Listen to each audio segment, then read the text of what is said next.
I wanted to note that your forehead was showing up on Oh, yeah. So you have a new and improved teacher this morning. I don't know if you can see my forehead.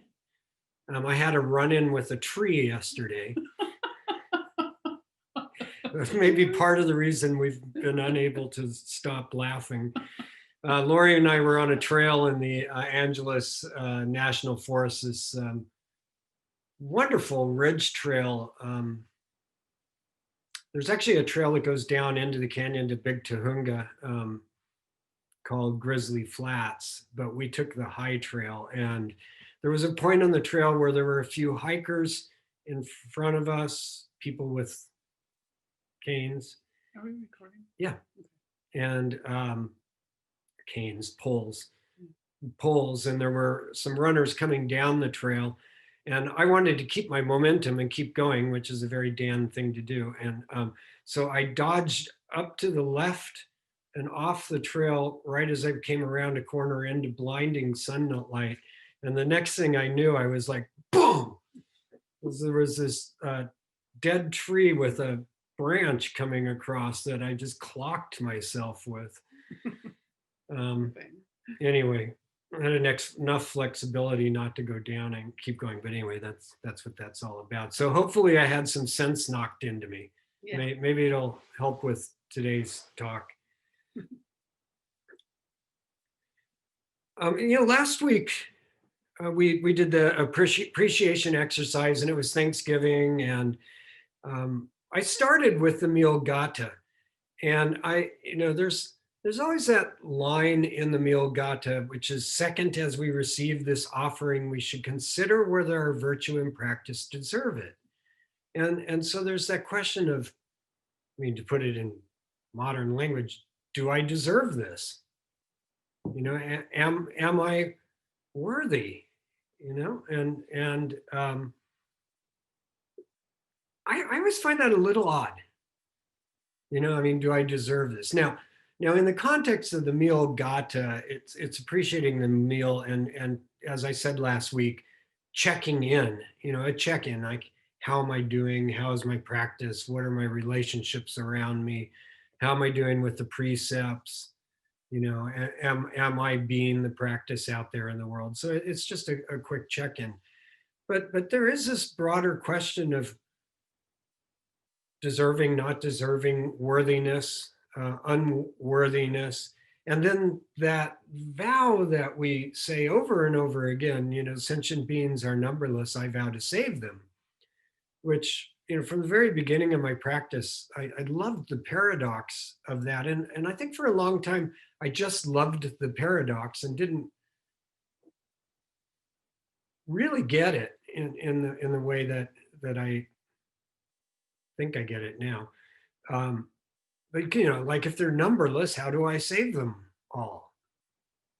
And hence the image in the newsletter. And I think I've talked about early on, flying into Los Angeles and looking down at the 16 or 20 million people, depending on how you count it, and go, this is overwhelming. Here I'm with my practice, and we have a sangha of whatever size it is, and how do you affect this? The big this. How do you affect the big this? And then, people come and go from the sangha and the practice. They come and go from the center, and if we're doing it all right, people come and go gracefully and with no upset. But that's not always the case either, And in any center, you see drama with comings and goings, and engagement and non-engagement. So, I thought it was worth taking a look at that. And last week I promised case 76 of the Blue Cliff Record, and I said that I had it prepared to go. And I'm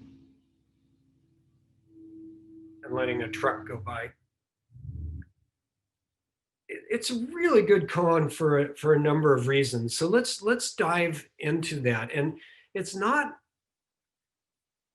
the most straightforward or easiest of koans. You know, I mean, it's a long ways from hide yourself in a pillar. Not that that's easy, but let's dive into it and see what we've got. This is case 76, the Blue Cliff record. I'm working from a variety of sources. This book, The Secrets of the Blue Cliff Record, is a great book. For the main case, I'm working from a direct translation from Maizumi Roshi that Tension and some people at ZCLA put together. You know, there's this one, there's another big thick book over there, but I'll kind of walk us through that. Anyway, first, the introduction to the case. Tanka's eating rice. Fine as rice flour, cold as ice and frost. It fills the universe, apart from light and beyond darkness. The lowest of places on examination has a surplus. The highest of places, when leveled, has a deficit. Holding still and letting go are both right here, but is there a way out? So that's the introduction, which was written by Zen master Engo in the 11th century. The main case itself, now working from Maizumi's translation, Tanka asked a monk, "Where have you come from?" The monk said, "From the foot of the mountain." Tanka asked, "Have you eaten your rice?" The monk said, "Yes, I have." Tanka said, "What sort of fellow would bring you rice to eat? Did he have open eyes?" The monk said nothing. Later, Shoke said to Hofuku, lots of characters in this one, "Surely it is one's role to repay Buddhas and patriarchs by giving people food. How is it that the one who served had no eyes?" Hokufu said, "Server and receiver are both blind."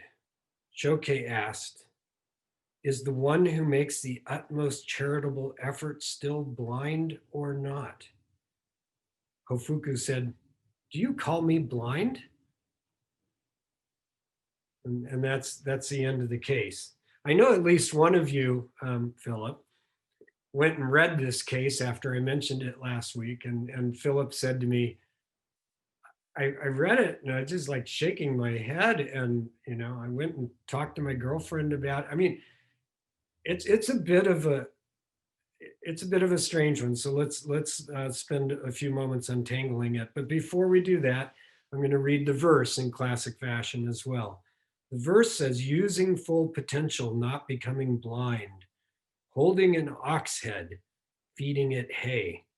The 28 and 6 patriarchs of Zen, their precious vessel brought forth becomes a mistake. The mistake is serious, there is nowhere to search. In the heavens and the human world, they sink alike into oblivion." Anybody confused yet? Okay. Let's take it piece by piece, and then I want to bring it forward into our time, which is our job. Fine as rice flour, cold as ice and frost, it fills the universe, apart from light and beyond darkness. Anybody ever worked with rice flour? Used rice flour in baking or anything? I guess I'm the only one that's done that. I don't remember what recipe it was that I wanted to do rice flour, but anyway, rice flour is really fine. Okay, so when you look at it at a particle level, it's minute. It's infinitesimal.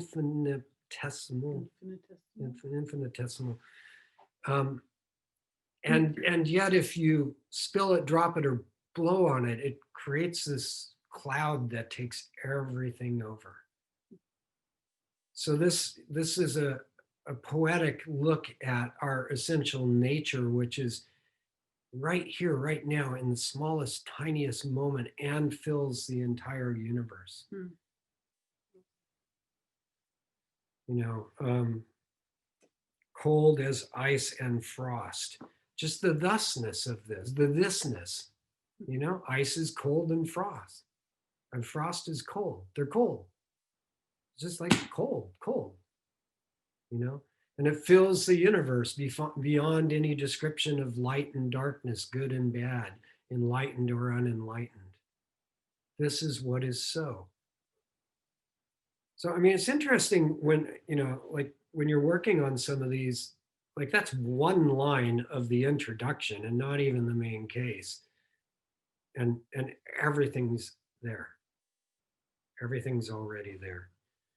The lowest of places on examination has a surplus. The highest of places, when leveled, has a deficit. So now this starts going right to this worthiness and deserve or not deserve. You know, the lowest of places. Well, first of all, who's to judge? But if we say the lowest of places, as in those who are ignorant, have not seen yet, unenlightened, right? The lowest of places has a surplus. It's all there all the time, no matter what you call it. And the highest of places, the most enlightened among us, you know, the Buddhas and the Bodhisattvas, when you look at it just as so, there's still a deficit. There's always something else to work with, you know, to wash the bowl again. Right. And especially if you're claiming that high place, there's a deficit.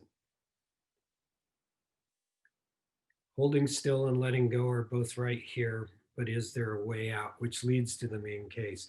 Now, the main case itself, where have you come from the foot of the mountain? Have you eaten yet? Yes, I have. You know, what sort of fellow would give you food to eat? Did he have open eyes? And the monk said nothing. Okay, so this is the first half of the koan. This koan has at least two koans in one.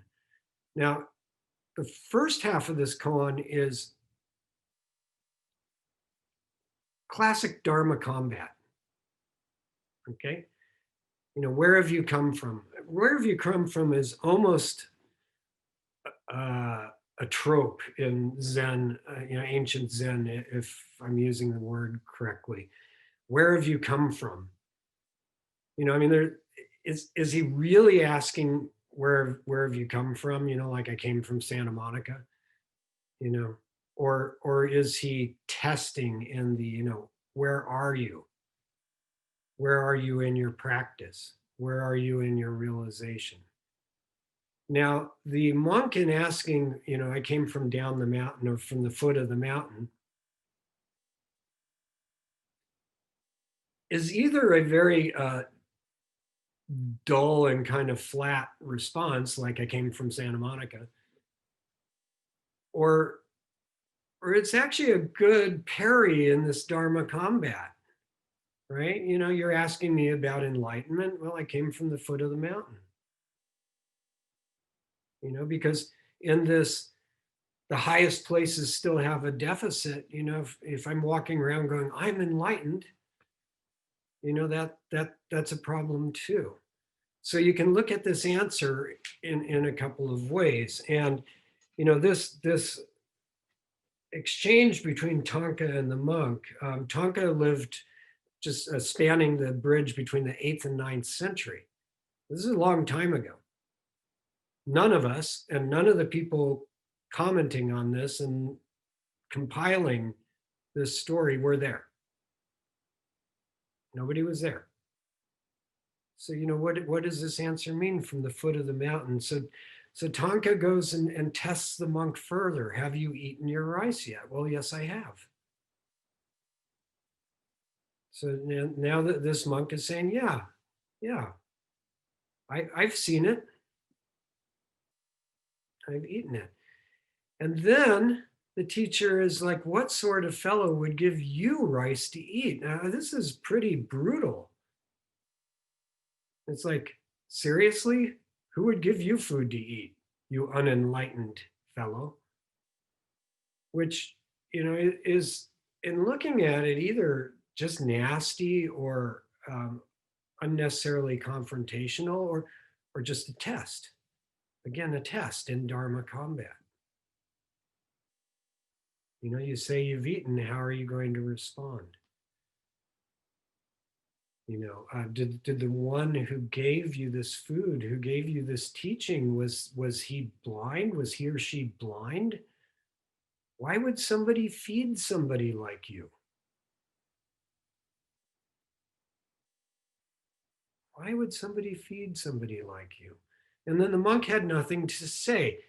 Now, in the classic spirit of Dharma combat, and Lori and I, being really geeky in between giggles yesterday, kind of got into this. It's like most of the interpretations of the monk that had nothing to say is that he essentially was called out by the teacher because, at that point he had no response, and that, yeah, he still had some work to do in the realm of Zen training. Lori said, well, I don't know, being challenged like that, maybe no response is the right response. Which brings us forward to Shoke and Hokufu. Hofuku. I always transliterate this. Hofuku. Yes. Now they're looking back at this exchange. Now, so we fast forward 100 years. And now we have, you know why I keep doing this? Because in this piece of paper, it goes both ways. And so, like, that's my excuse. It's a good excuse. Hofuku. All right. I just glanced down and I saw Hokufu. So Hofuku. So we fast forward 100 years, and here's two Zen masters now looking back at this conversation and doing another form of combat back and forth about it. How many of you were able to sit in on Kisen's Dharma combat? I know a few of you, or listen to it later. Yeah, Tal and Philip, I know you listened to Sharma. I think you were there. Yeah, yeah. I think Melissa was able to do it. And yeah, I think Melissa too. Hey, Philip, you want to unmute yourself and if it's okay, because Philip gave me a call a day or two ago, and do you want to relay the nature of the call? Yeah, sure. It was like watching someone in a fight, and I was wondering if they're gonna like being attacked by the world. That's what it felt like, and coming out victorious. Yeah, just incredible, sort of like, do you really get it? Do you really get it? Do you really get it? From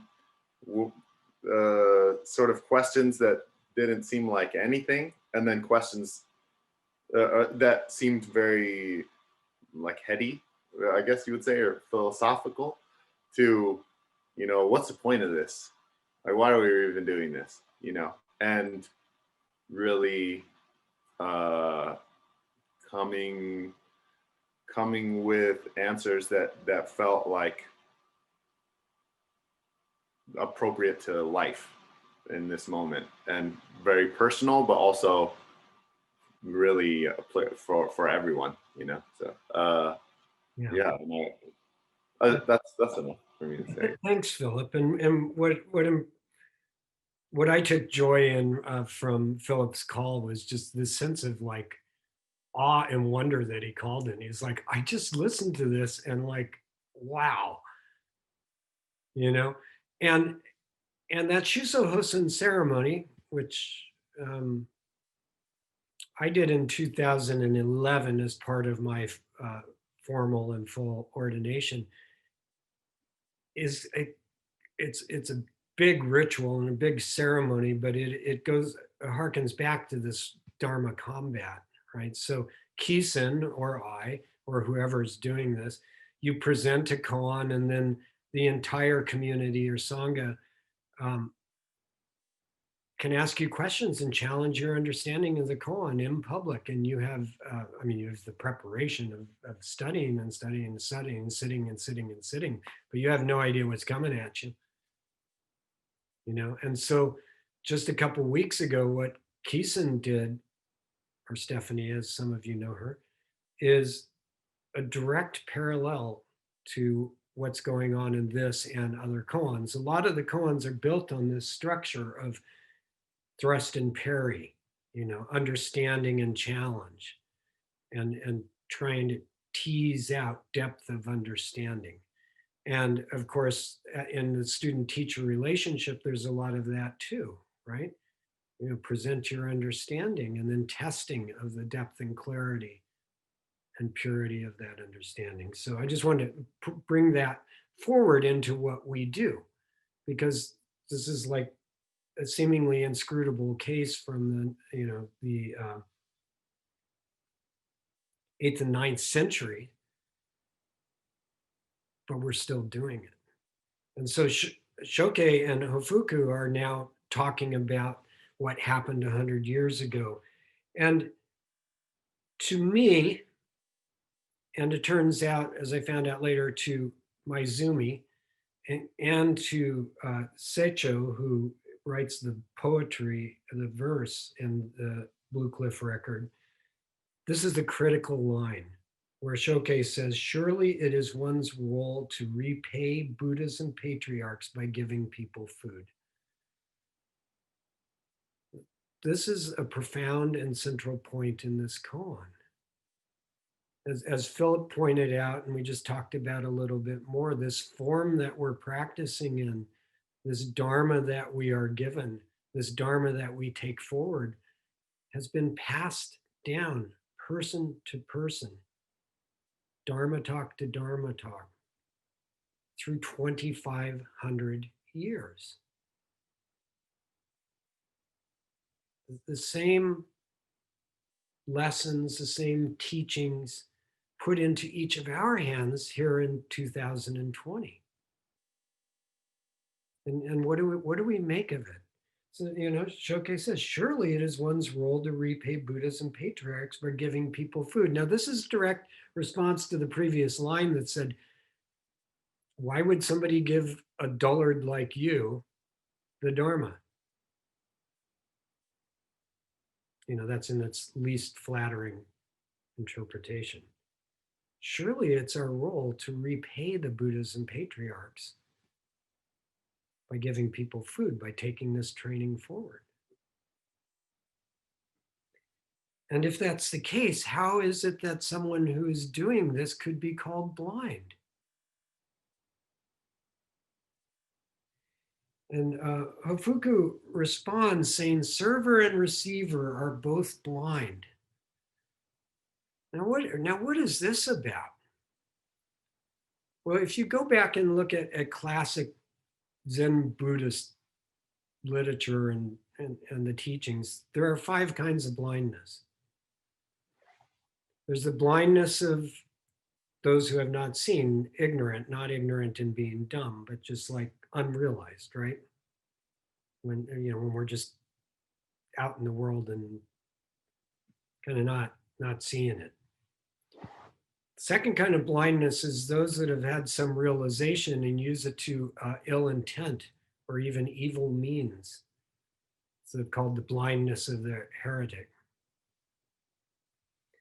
The third kind of blindness is enlightenment, falling into that space of emptiness where the object being seen and the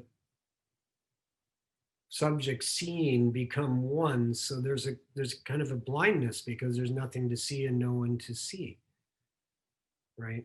So that's the third kind of blindness, is that body and mind falling away and everything becomes one. Those flashes that we see, the gap in the fabric where we see that connection to everything and the infinite. The crack. The fourth kind of blindness is when we hang on to that experience and become stuck in it. We become blind to the truth once again because now we're stuck in the story of, oh, I've got it. That was great. This is amazing. I'm going to go tell everybody about it. That's called the fourth kind of blindness. And then the fifth or transcendent blindness is truly penetrating all of that and walking at ease through the world, neither seen nor being seen. You know, that pure state of oneness with everything. So there's 5 kinds of blindness. So this koan really, you can split it in 2. It's really 2 in 1. In the second half, Shoke and Hofuku are really playing word games with each other and pushing on each other about, well, what kind of blindness are we talking about? And what kind of blindness were they talking about? And when Hofuku says both server and receiver were blind, he's talking about just, hey, Lori, can you hand me the bell? Yeah. And so she just slid the bell over here, right? It's that kind of ease. Picking up the chopsticks, the fork, the pencil, opening a door for somebody. Both server and receiver are blind. There's also some historical background to that too, as well, in the going out with your begging bowls and receiving food. Okay, because in the purest of sense, there's no judgment. There's nothing in asking for food. There's nothing in the giving of food. It doesn't matter what food is given. It doesn't matter what food is received. It's just a pure exchange of, can you hand me the bowl, right? That was the point of the begging for food in those times, was to start creating that kind of blindness, erasing the story around, well, I can't go ask for food. You know, erasing the story of, why are they asking me for food? What kind of food am I going to give? It just becomes a, you know, boom, like a profound server and receiver are blind. Somebody falls down, you help them up.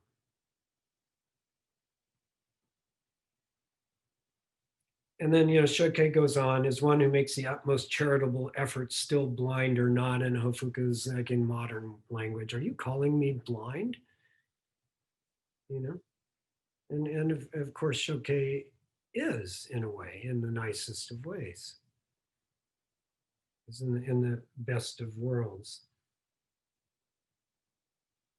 This is blind. Now, how do we take this whole koan? Because when you're working on one like this, there's all of this intricacy, and you can read 1,000 things about it, and you can get the history behind it, and you get the story behind it. But what does it mean? What does it mean? And this gets tricky too. This gets tricky too, because what did it mean in the 9th century? What did it mean in the 10th century? What did it mean in the 11th century? What did it mean in the 18th century? What does it mean now, right now? And, you know, as I said before, the critical line from my perspective and my teacher's perspectives right now is, surely it's our role to repay this rich heritage, and to repay my teacher and her or his teacher, Maizumi and Yasutani, right? And all the teachers before that, by sharing this damn thing called the Dharma, sharing the teachings. You know, Sharma asked me a little bit a while ago, you know, why do you do this? You know, it was never clear to me why you would do this.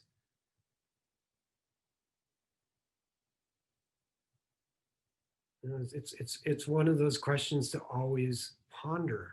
But this notion of repaying the patriarchs, pay it forward. Share what works. Give people food.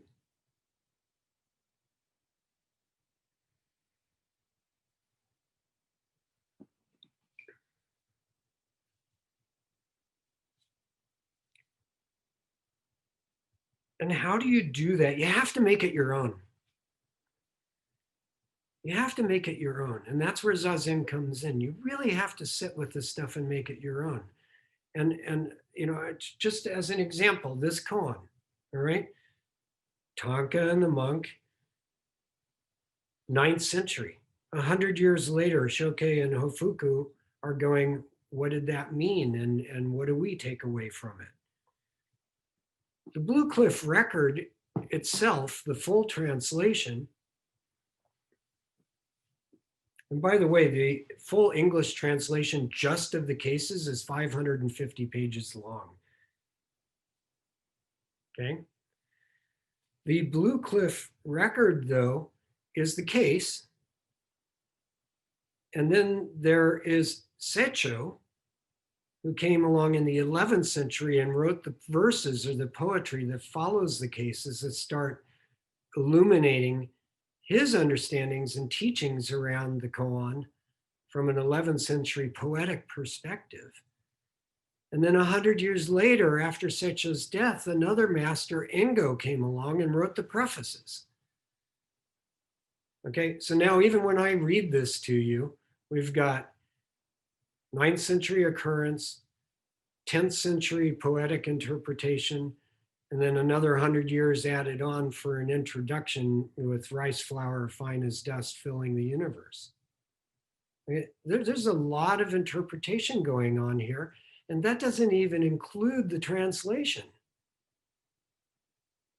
Because all these cases came from China and then were brought to Japan, and now we're reading them in English. Now, anybody that's studied literature or knows languages knows there's a lot of room for interpretation in that process. A lot of room for interpretation in the process. In the Secrets of the Blue Cliff record, we have two Zen masters, Hakuin and Tenka, commenting on it, and their commentary is great. Okay? Hakuin is a Rinzai master from the 18th century. Tenka is a Soto master from the 18th century. And then if you look at this book, this is Sakeda writing his commentary on it in 1975 in the 20th century. And then I've got the sheet of translation by Maizumi from the 20th century, and here we sit in the 21st century. Okay. I underscore this just to say that for this practice to be real for you and anyone else around you, you have to make it yours. You have to take it into your bones.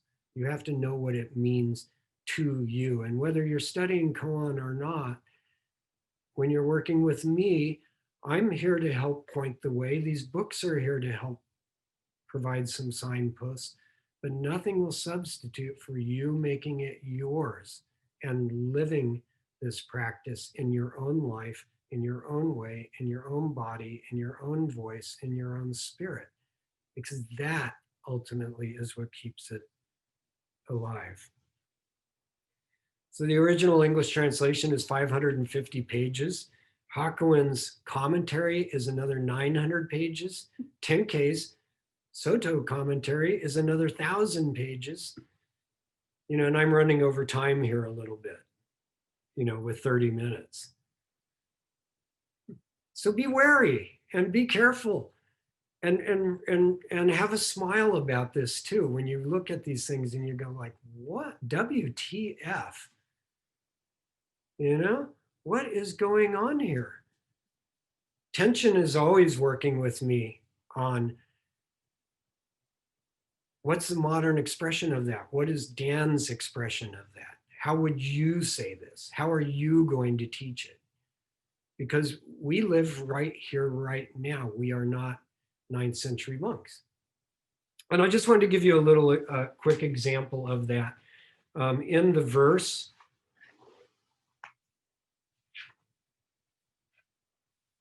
holding an ox head, feeding it hay. Okay, so now get this. One interpretation of that comes from an ancient myth where somebody was about to make a sacrifice to the spirits, and somebody else held up an ox head, a severed ox head, just the head, and started trying to feed it hay. And the person said, well, how can you feed a dead ox hay? And the person said, well, how are the spirits going to eat your offering? So one interpretation of this is, are you trying to feed hay to something that can't eat? How do you do that?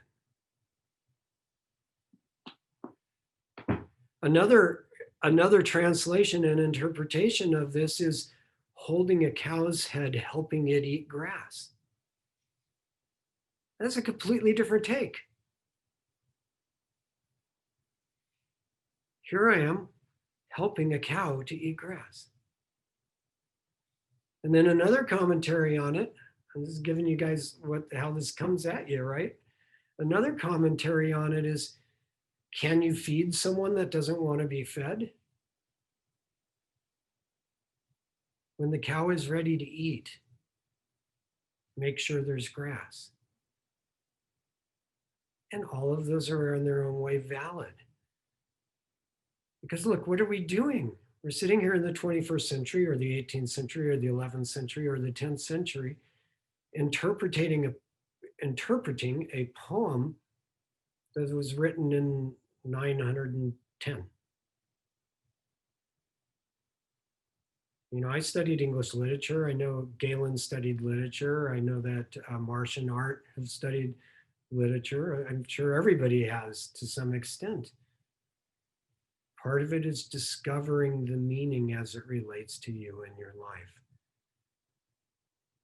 So there's truth in all of this. There's truth in the Dharma. There's truth in our practice. And you have to make it your own. Because if you just go around spouting Buddhist sayings and being Zen, then you really truly are holding a severed head and trying to feed it hay. You know? So I just, to wrap this up, there's a little bit of coaching here in how to hold the practice, you know, and diving into this rather convoluted koan in some ways.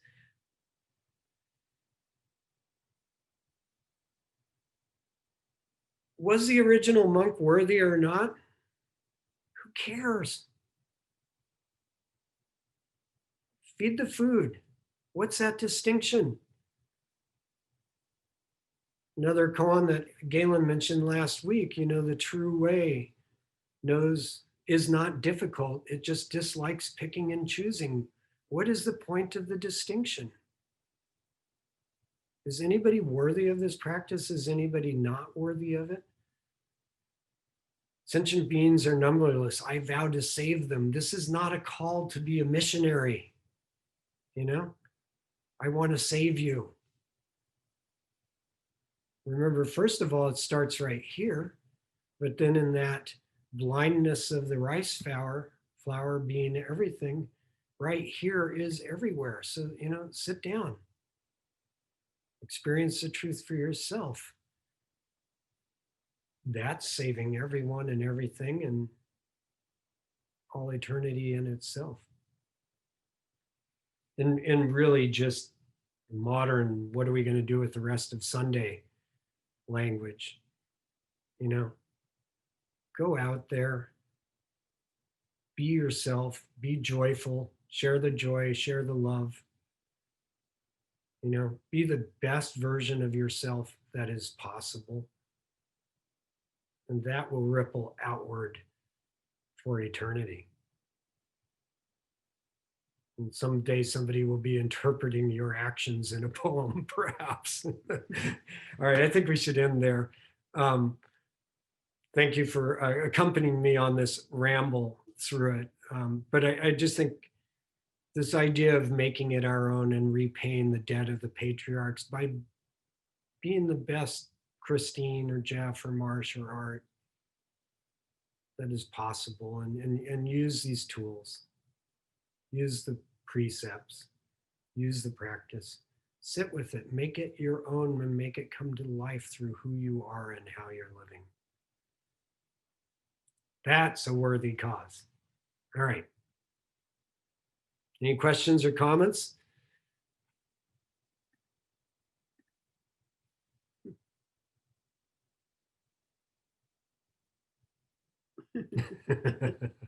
Yes, Galen, go for it. I just want to say that's my favorite presentation I've ever heard you do. I thought that was wonderful. It was a great explanation of that koan, and I loved it. But I wanted to ask if you realize how much mileage you could get out of that lump on your forehead by, you know, claiming it came from bowing or something, you know. In a way it was. Just a different kind of bow, Galen. Definitely a bow of humility, as I was gonna, you know, show off my prowess on the trail, and this is like boom. Thank you, Galen. Strike you down. Anybody else? Hope that made some sense. I have something. I kept picturing trees and sort of the network and life of trees, because in the first part you were talking about so high and so low, that business, and I was thinking, well, you know, trees get very high, but they also hang on to, they're very rooted, and they're like, many years ago, Ken gave me a book on the sempervirens, the huge oak tree. I'm not oak, but rather, sorry, I can't think of the name. I can't think of the common name of it. But the redwoods, the huge redwoods that I ran through at one point, and the book was fantastic. It talked about how the redwoods at the very highest point created this huge world up there that we are just now discovering. Just in their being, they had this beautiful world, but that was very much like the world at the very lowest level, you know, at the ground level, in that it had all these animals and all of these insects and that were part of this upper life. And it just made me feel like we're so complicated just because we can walk around. Just because we have the freedom to walk around. If we can just remember how simple it is to be a tree. And now there's so much knowledge about how trees have this underground network. If a group of trees are endangered in some way, the trees send out messages to other trees to send and to be careful, and they're sending nutrients and different things to one another. And I just feel like it's so lovely to just see one metaphor and see how it relates so much and provides us with just a real down-to-earth reality that we all share with trees, and that we can get out of our heads and just really root ourselves in what life is, you know. Yeah. Thanks. I could go on, but I better not. The horticulturalist. Thanks for that book, Ken. It was amazing. Melissa? First off, I love that, Lori. I just love trees. And so I love just the concept of like, they have this world above and a world below, and they're equal of size, you know, but we only see one part at a time, usually the top part. Anyway, I love that. The thing that resonated with me most for this talk was how when you first read a koan and you think WTF, which is almost what happens to me every single time I first read a koan. I'm like, what? I can't even wrap my head around what they could even possibly be talking about. And then as you sit with it and like work with your Dan or your teacher, things start getting illuminated gradually. And it made me think about how that's kind of how life works too. Like there's so many situations that I come into and I don't quite understand everything that's going on, or I'm not sure, or I can't decide, or it doesn't make sense. But if I can just get over that WTF moment, things start to make sense, or the enlightenment starts to occur. So I don't know. It just made me think about just being patient and willing and open to learn about what is kind of like hidden under things, or hidden in things that you don't quite understand, and being humble about it too. Perhaps there is incredible enlightenment at the end of this koan for me, which usually there is. Like almost every time I'm like, oh my God, amazing, right? But at first it is like, I don't even get why anyone would write this. No. You know, like why? And then a whole book of these? Like, anyway. So yeah, that's what came up for me. And thank you, Dan, for the talk. Sure, Melissa. Thank you. Thanks for the comment. Philip, I know you were looking at the koan in advance. Yeah, no, that was great. Thank you so much for the Dharma talk. The thing that came to my mind is if you think you are worthy, or if you think you are not worthy, you're right. Or that there's also like a place beyond that whole thing. That whole thing. Oh, I got it. Oh, I don't got it. Whatever. Yeah. Doesn't matter. Get over it. And build the shed. Yeah, like what was it? So my girlfriend's sister is in town, and she was asking me, okay, what's this Zen thing that you do? And can you tell me a koan? And I was like, yeah, okay. And I did the wash your bowl thing, and I started talking about that. And then in the middle of talking about it, we were interrupted, and I was like, perfect. That's perfect. And I was literally washing a bowl as I was talking about it. And I was like, that's perfect. That was it was perfect that I stopped talking about it.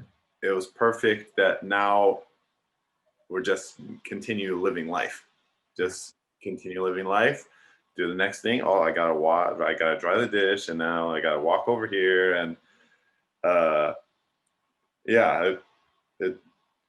nothing to do. Have a little bit of your food and keep on moving. So thank you for the Dharma talk. You're welcome, Philip. Thank you.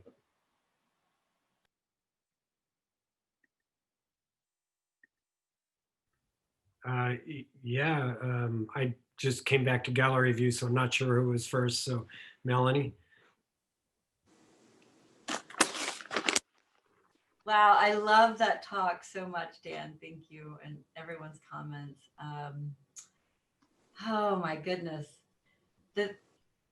One of the first things that I wanted to relay, Lori, about what you were saying about not responding when someone asks you a question. In my acting training, when you're on stage and you're negotiating either love or power on stage, sometimes not speaking is how you get either of those two things.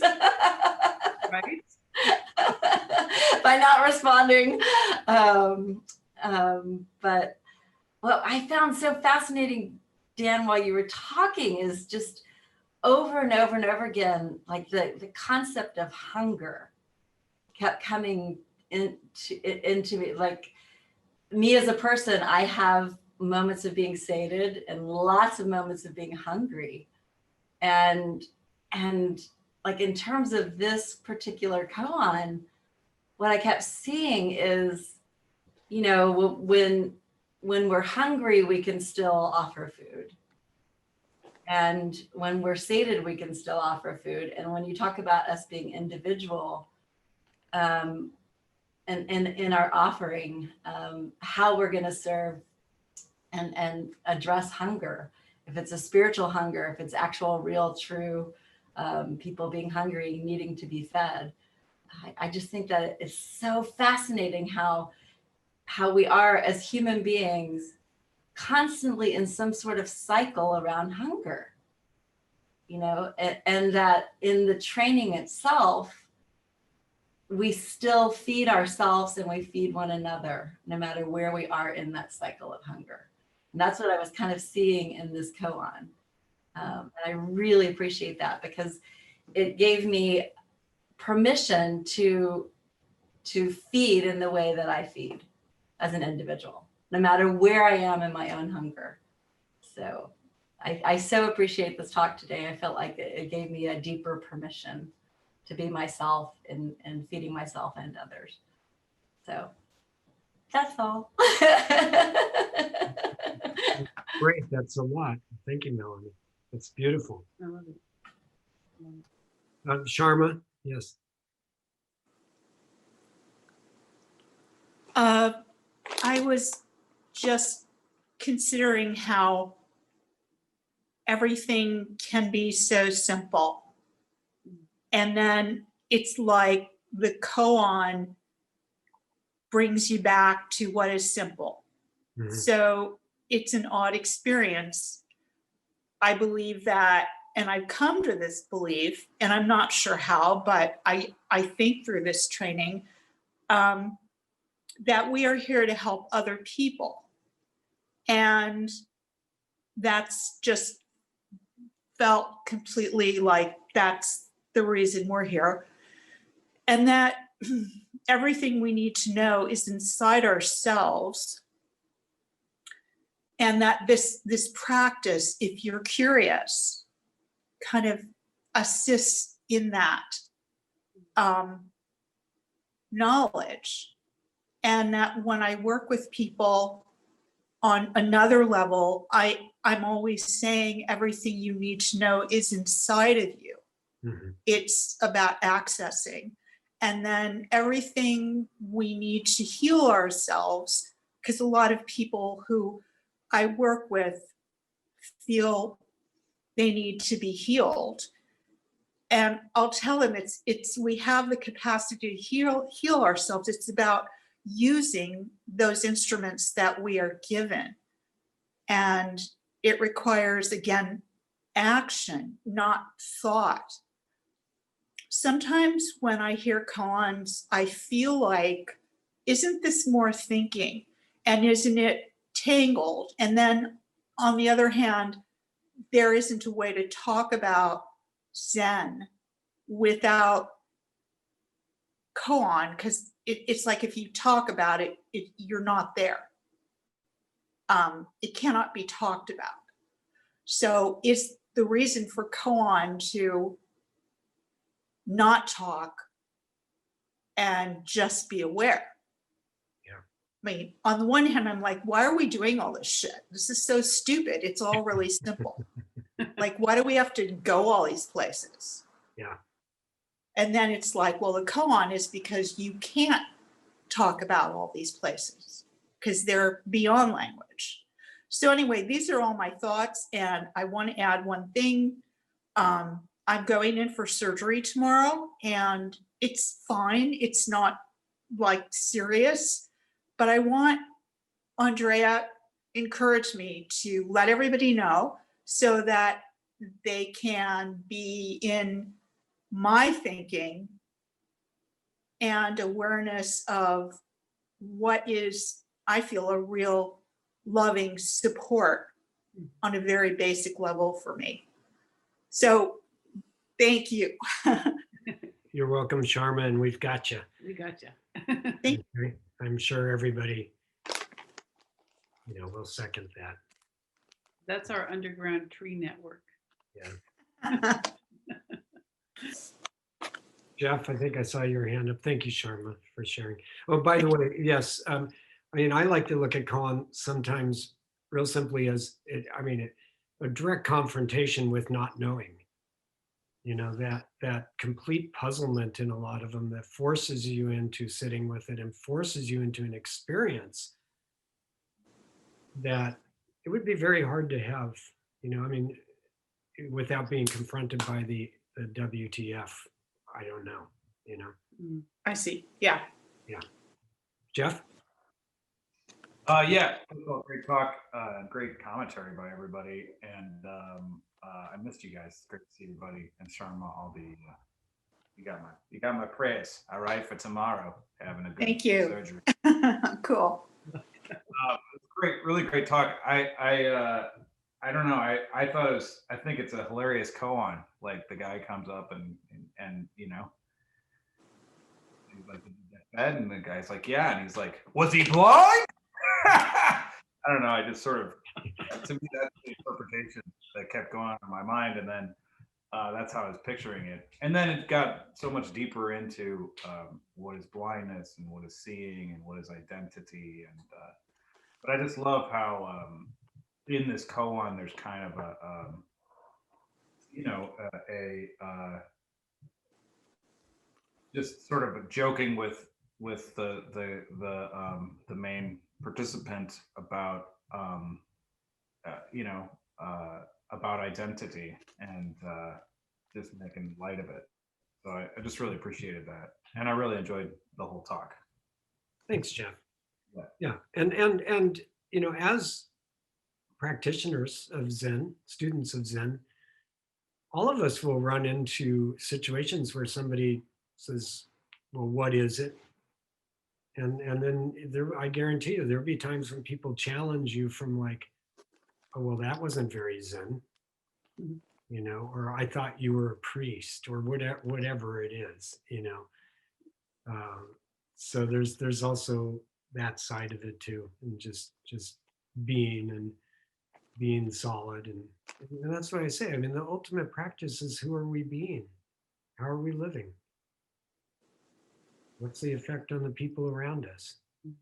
Not to go out and recruit and save people, like I'm here to save you. You know, God, please not, you know. But it is a practice worth sharing. The question is how. All right. How are we doing? I know. Got everybody back on screen. Mark, you okay? Good. Good. Nice smile. Ken? Yes, I have two things that came up to me regarding today's Dharma talk. I remember the experience of listening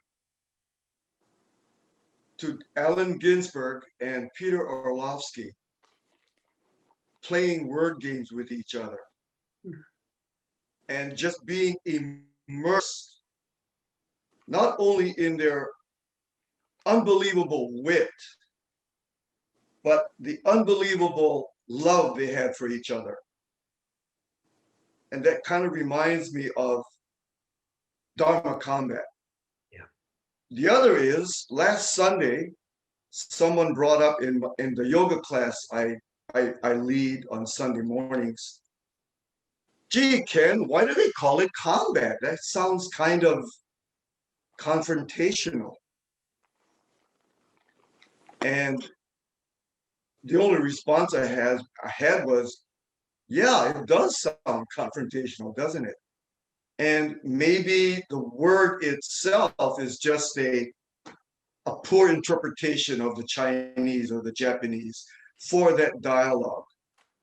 And lastly, in The Dude and the Zen Master, Bernie Glassman, in recounting a supplicant's reaction to a monk's Dharma talk with words, words, words, and the monk merely saying, yes. That's it. Thank you. Thank you, Ken. And you know, Dharma ping pong, you know, I mean, ping pong's a form of combat. Bam, bam, bam, you know? Badminton. Words. All right, guys, we appreciate you all so much, and thanks for engaging. You always add so much to the understanding of this practice every week. So thank you. And Ken, thank you for moving your schedule around, my friend. Good to hear your voice. Here we go.